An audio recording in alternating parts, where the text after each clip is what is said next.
বাংলাদেশের প্রতিটি পরিবারই জীবনের কোনো না কোনো সময়ে স্বাস্থ্য ব্যবস্থার দুর্বলতার শিকার হয়েছে।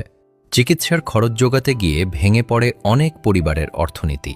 মা ও শিশুর স্বাস্থ্য ঝুঁকি, দামি ওষুধ আর অপ্রতুল সেবা, এটাই আজ বাংলাদেশের স্বাস্থ্য ব্যবস্থার বাস্তবতা।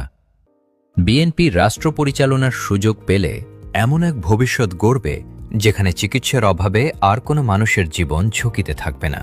প্রথমত, দেশ জুড়ে 1 লাখ নতুন স্বাস্থ্যকর্মী নিয়োগ দেবে, যার 80% হবেন নারী। দ্বিতীয়ত, প্রতিটি মহানগর ও জেলা শহরে প্রাথমিক স্বাস্থ্যসেবা নিশ্চিত করবে।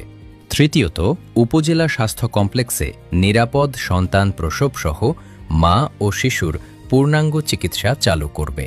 তারপর বিনামূল্যে প্রাথমিক ঔষধ, স্বল্পমূল্যে প্রাণঘাতী রোগের ঔষধ এবং বিনামূল্যে দেশীয় ভ্যাকসিন দিয়ে দামি চিকিৎসাকে সাধারণ মানুষের নাগালে আনবে। সবশেষে ডেঙ্গু, চিকুনগুনিয়া ও ম্যালেরিয়ার বিরুদ্ধে বছর জুড়ে বিজ্ঞানভিত্তিক কার্যক্রম পরিচালনা করবে। এর পাশাপাশি দুর্নীতিমুক্ত স্বাস্থ্যসেবা, গ্রামে গ্রামে রোগ প্রতিরোধ ও স্বাস্থ্য সচেতনতা এবং সরকারি সহায়তায় বেসরকারি হাসপাতালের মাধ্যমে সুলভ বিশেষায়িত চিকিৎসা নিশ্চিত করবে। বিএনপি বিশ্বাস করে স্বাস্থ্যসেবা একটি মৌলিক অধিকার, আর সেই অধিকার নিশ্চিত করেই গড়ে উঠবে একটি সুস্থ বাংলাদেশ।